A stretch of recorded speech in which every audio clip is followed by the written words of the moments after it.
Flushable wipes have become significantly more popular over the past few years, but that popularity comes at a cost, and not just the cost of buying them. Local News 8's Chris Nessman is here in the studio.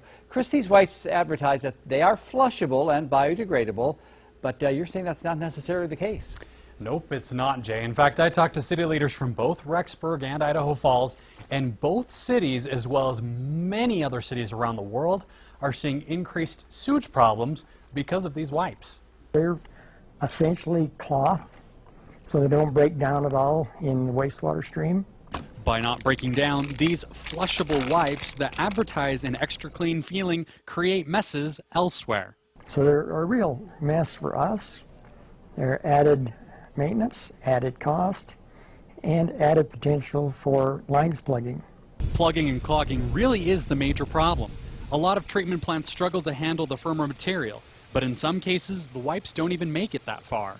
We have potential for those hanging up. Once they start to hang up, they collect more and more, and they have potential to plug the lines. So we've had some sewer lines plugged because of these. With that in mind, we decided to do a little test on our own. We took one flushable wipe and a small wad of toilet paper and put them in two separate containers filled with water. Each piece of toiletry sat in the water for 35 minutes, with 4 sessions of shaking and mixing, once at the beginning, twice during, and once at the end of the time session. The results speak for themselves. The toilet paper was disintegrated and fell apart even more when I tried to pick it up. The disposable wipe, not even close. Well, the important thing is not to flush them down the sewer.